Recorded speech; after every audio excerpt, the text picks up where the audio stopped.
They came with the sunrise, like ghosts materializing from the morning mist.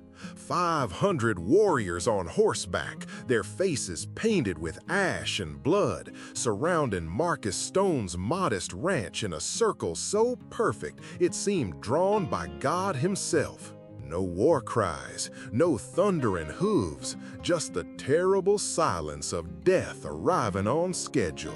Marcus pressed his weathered hand against the Winchester rifle beside his kitchen window, counting the painted faces through the glass. Cheyenne, Arapaho, Crow, even ancient enemies riding together for what could only mean one thing: total annihilation. The lead warrior raised a ceremonial tomahawk that caught the first light like captured fire. Marcus had lived through 3 Indian wars and knew the signs. This was how legends died. But what happened next would silence the entire prairie. 4 days earlier, Marcus Stone had been doing what he'd done every morning for the past 15 years, working his land in complete solitude, speaking to no one. Very fast-paced delivery, clipped and urgent, with sharp breaths. Whispery undertone, but no dragon. Words snap out quickly, almost like bullets. Minimal intonation, dry and matter-of-fact. Quick pauses only for dramatic tension, then immediate continuation. Feels like an old cowboy telling the tale before the fire burns out. Trust in nothing but the rhythm of honest labor and the reliability of silence. His small ranch in the shadow of Devil's Ridge had become synonymous with isolation, and that's exactly how he preferred it. Marcus had earned his reputation as the silent rancher through years of deliberate withdrawal from human contact. After losing his wife and 2 children to Comanche raiders a decade ago, words had become enemies, conversation a luxury he could no longer afford. The few neighbors within a day's ride knew him as a man who paid his debts in cash, kept his property immaculate, and never spoke unless absolutely necessary. His daily routine had become a meditation of solitude. Dawn brought the feeding of his small herd of cattle, followed by repairs to fences that seemed to break themselves overnight. Midday meant checking the water pumps and storage tanks that kept his land viable in this unforgiving stretch of Colorado territory. Evening brought the simple preparation of meals he ate alone, reading by lamplight, books that never asked questions or demanded answers. Marcus had taught himself to find peace in the absence of human voices. The lowing of cattle, the whisper of wind through prairie grass, the distant cry of hawks riding thermal currents, these sounds had become his companions, more reliable than any friendship he'd ever known. But on this particular morning, as Marcus rode the eastern boundary of his property, checking for breaks in the fence line, he heard something that shattered his carefully constructed world of silence. The weak crying of a child, barely audible above the autumn wind. Following the sound across a stretch of barren ground that served as a natural border between his land and the vast wilderness beyond, Marcus discovered something that would test every instinct that had kept him alive and sane for the past decade. A young native girl, no more than 8 years old, lay crumpled in the dust beside a dried creek bed. Her small body was covered with injuries that spoke of violence beyond comprehension, knife wounds, bruises from blunt weapons, and burns that could only have come from deliberate torture. She wore the remnants of traditional Cheyenne clothing, now torn and bloody, and her long black hair was matted with dirt and dried blood. Marcus dismounted and approached slowly, his experienced eye taking in details that told a story of unthinkable cruelty. The girl had been left to die, abandoned by whoever had inflicted these wounds with the casual brutality of men who had lost their humanity entirely. Her eyes fluttered open as Marcus knelt beside her, and he saw something that nearly broke the wall of silence he'd built around his heart. Despite the pain, despite the fear she must be feeling at the sight of a white man, the girl's gaze held no hatred, only the desperate hope of a child who wanted nothing more than to live. "Easy now, little one," he whispered, his words rusty from disuse. "You're gonna be all right." Every rational thought screamed at him to ride away. Taking in a native child during a time of escalating tensions between tribes and settlers was beyond dangerous. It was a death sentence waiting to be carried out. If hostile tribes found a white man with one of their children, they'd assume kidnapping or worse. If settlers discovered he was harboring a native girl, they'd brand him a traitor. But looking down at this dying child, Marcus saw something that transcended every boundary of race and politics. He saw his own daughter Sarah, who had been about this age when the raiders took her. The memory of finding her broken body in the ruins of his burned house made his decision for him. Marcus gently lifted the girl and carried her to his ranch, laying her in the spare bedroom that had once belonged to his children. For 3 days and nights, he tended to her wounds with a tenderness he thought he'd forgotten how to feel. He cleaned and bandaged her injuries, fed her broth made from his precious store of beef, and sat vigil beside her bed through the fever that nearly claimed her life. The girl, who whispered her name as Little Fox during moments of consciousness, slowly began to heal under Marcus's careful attention. Her physical wounds started to close, but the emotional trauma ran deeper. She would wake screaming from nightmares, crying out in Cheyenne for parents who would never answer. During those long nights, Marcus found himself talking to Little Fox in the way he used to talk to his own children. He told her stories of the ranch, of the animals that lived on the land, of the changing seasons that painted the prairie in different colors. His voice, unused for so long, gradually regained its strength and warmth. "Your family's out there looking for you," he would whisper as she slept. "And when you're strong enough, I'll make sure you get back to 'em safely." But his kindness would soon summon something far greater than gratitude. On the 4th morning, Marcus woke to the sound that had haunted his nightmares for a decade: the thunder of approaching horses in massive numbers. Through his bedroom window, he could see dust clouds on the horizon that spoke of hundreds of riders moving in perfect formation. Marcus's blood turned to ice as he recognized the disciplined advance of a war party unlike anything he'd ever witnessed. These weren't raiders or hunting parties. This was an army mobilized for total warfare. Little Fox was awake in her bed, her small face pressed against the window, watching the approaching riders with an expression Marcus couldn't read. Was it fear? Recognition? Hope? "Little Fox," Marcus said quietly, "do you know who those men are?" The girl nodded solemnly. "My grandfather comes. Chief Iron Thunder brings all the allied tribes." Marcus felt the world tilt beneath his feet. Iron Thunder was a name that struck terror into the hearts of settlers across 3 territories. The old war chief had never been defeated in battle, never shown mercy to enemies, never forgiven a wrong against his people. "Is he coming for you?" Marcus asked.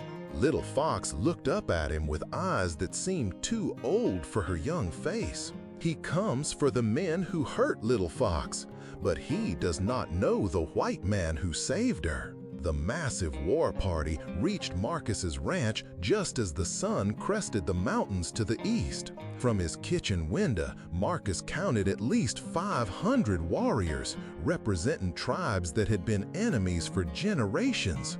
Cheyenne, Arapaho, Crow, and others whose war paint told stories of ancient grievances temporarily set aside. At the head of this unprecedented alliance rode Chief Iron Thunder himself. Very fast-paced delivery, clipped and urgent, with whispery undertone, but no dragon. Words snap out quickly, almost like bullets. Minimal intonation, dry and matter-of-fact. Quick pauses, only for dramatic tension, then immediate continuation. Feels like an old cowboy telling the tale before the fire burns out, a man whose presence seemed to command the very elements. His war bonnet reached skyward like captured lightning, and his painted horse moved with the deadly grace of a predator that had never known defeat. Marcus checked his rifle, knowing it was a pathetic gesture against such overwhelming force. If Iron Thunder had come for vengeance, Marcus would be dead within minutes. But something in the perfect silence of the assembled warriors gave him pause. This wasn't the chaotic fury of a raid. This was something else entirely. Chief Iron Thunder dismounted and approached the ranch house with the measured dignity of a man accustomed to absolute authority.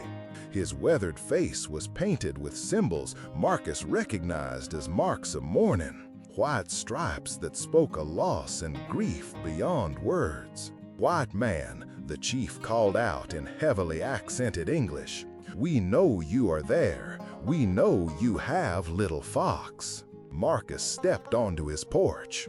"Grandfather," she called out in perfect Cheyenne, then continued in English so Marcus could understand. "This man saved Little Fox from the dust. He healed her wounds. He gave her food and warmth. He showed kindness when others showed cruelty." Chief Iron Thunder's gaze moved from his granddaughter to Marcus, taking in the rancher's calloused hands, his simple clothes, the obvious signs of a man who lived by honest labor. The chief's eyes lingered on Little Fox's clean bandages, her healthy color, the trust she showed by standing close to this white stranger. "My granddaughter was taken 4 days ago," Iron Thunder said quietly, his voice carrying the weight of mountains. "Soldiers came to our winter camp. They killed her parents. They took her for sport." The words hit Marcus like physical blows. "Those men left her to die in the dust," Iron Thunder continued. "We tracked them for 3 days before losing their trail.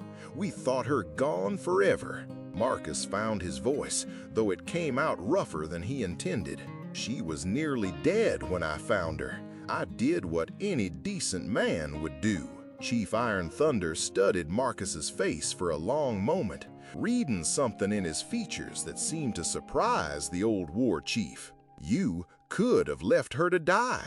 White settlers would have praised you for letting one less Indian survive winter." Marcus looked down at Little Fox, who had taken his hand with the trust of a child who knew she was safe. "She's just a little girl. Didn't matter what color her skin was. She needed help. Show me how you cared for her." The circle of 500 warriors murmured among themselves in multiple languages. Marcus caught fragments of what might have been surprise or debate or something approaching awe.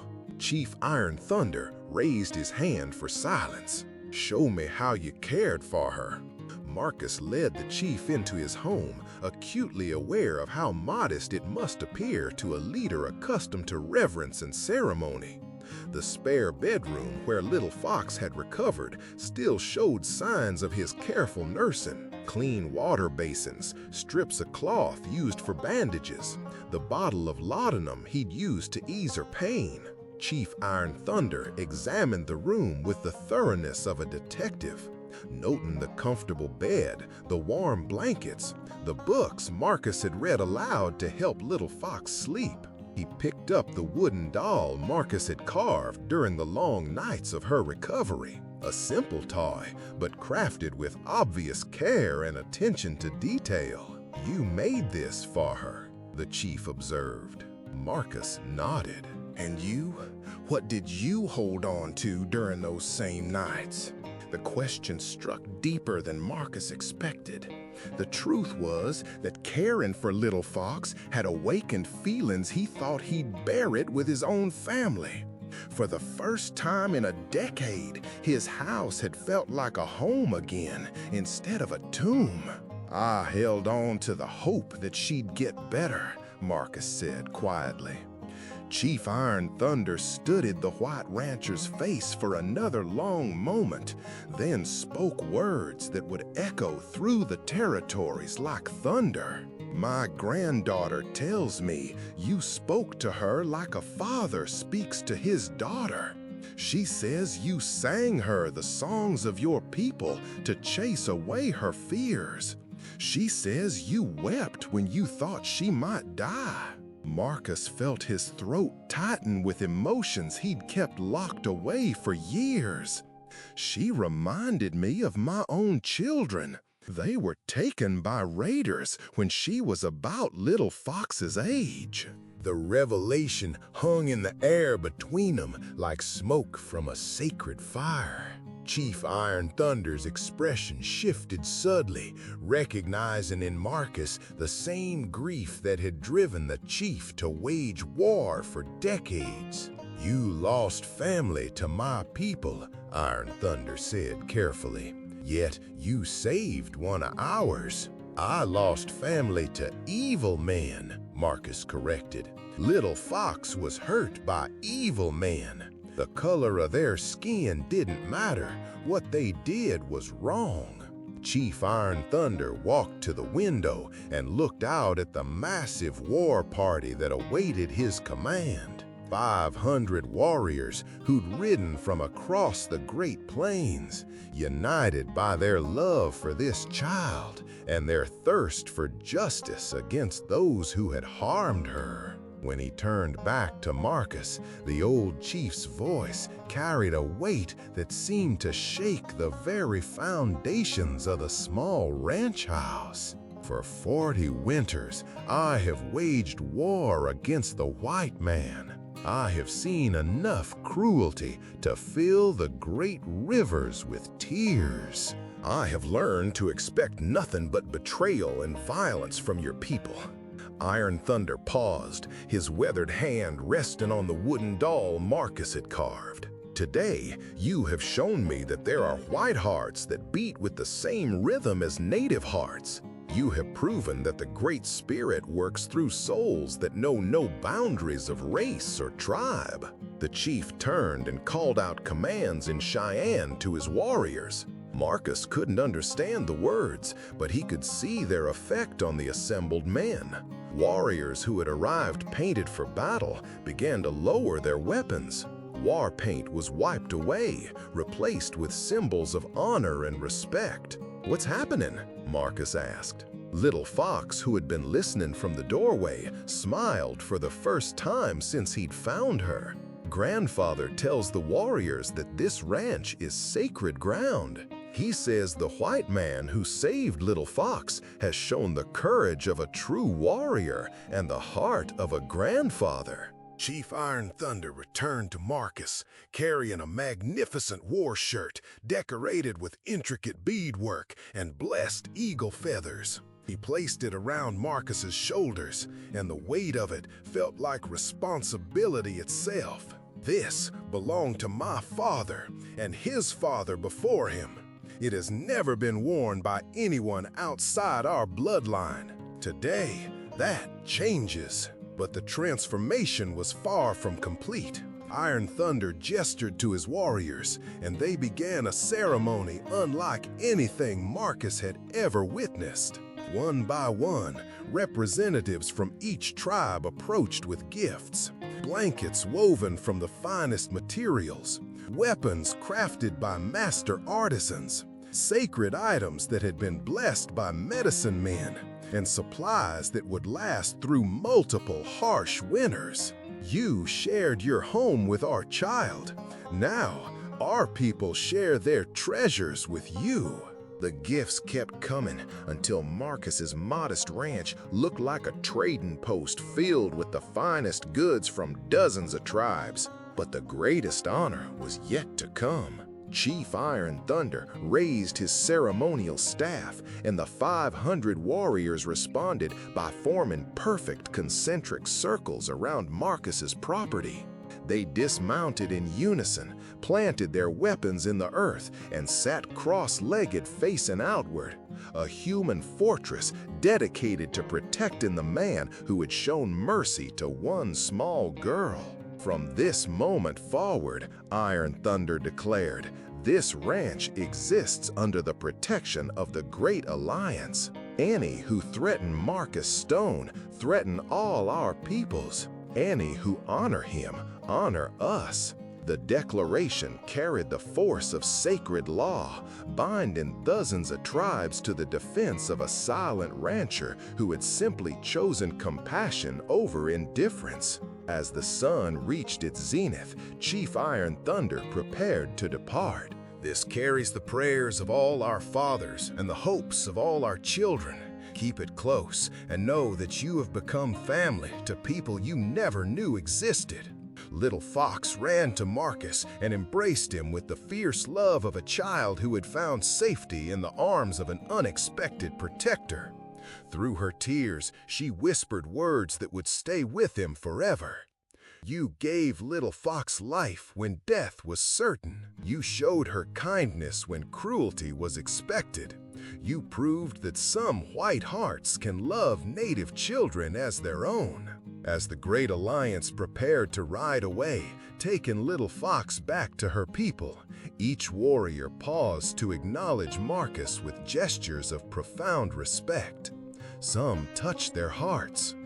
Very fast-paced, clipped and urgent, with short breaths, whispery undertone, but no dragon. Words snap out quickly, almost like bullets. Minimal intonation, dry and matter-of-fact. Quick pauses, only for dramatic tension, then immediate continuation. Feels like an old cowboy telling the tale before the fire burns out.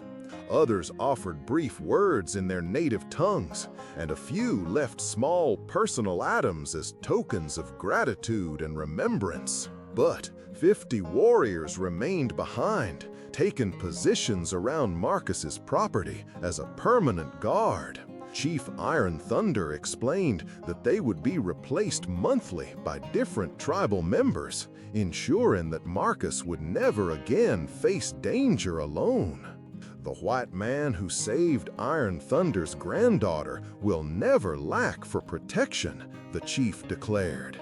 This is our sacred promise. As the dust settled and silence returned to the Colorado prairie, Marcus stood in the doorway of his transformed home, surrounded by riches he'd never dreamed of possessing, and protected by warriors who had once been his enemies. The medicine bundle around his neck carried the weight of acceptance and belonging he thought he'd lost forever. Word of Marcus's act of mercy spread throughout the territories like wildfire carried by prairie wind. The story reached military commanders, government officials, and newspaper editors in distant cities. But more importantly, it reached other settlers who began to see native peoples not as faceless enemies, but as families capable of gratitude, honor, and love. Within a year, Marcus's ranch had become an unofficial meeting ground where tribes and settlers could interact peacefully under his protection. The man who had once chosen silence over human contact became a bridge between worlds that had seemed destined for eternal warfare. The wooden doll he had carved for Little Fox was passed down through her family for generations, a reminder that kindness could flourish even in the darkest of times. And in dozens of native tribes across the Great Plains, the story of the silent rancher became a sacred teaching, proof that the Great Spirit worked through hearts that chose love over fear, mercy over vengeance. Years later, when historians wrote about the gradual end of the Indian Wars, they would point to treaties and legislation, to the coming of railroads and the pressure of westward expansion. But those who lived through those times knew a deeper truth, that real peace had begun with a silent rancher who chose to save a dying child, and the war chief who honored that courage with protection instead of punishment. Sometimes the greatest acts of heroism happen in perfect silence. Sometimes mercy speaks louder than any words ever could. And sometimes, when the world seems broken beyond repair, it takes the simple act of caring for one wounded child to remind us all what it means to be human. The medicine bundle Marcus received that day remained in his family for generations, a sacred reminder that courage and compassion can triumph over hatred and fear.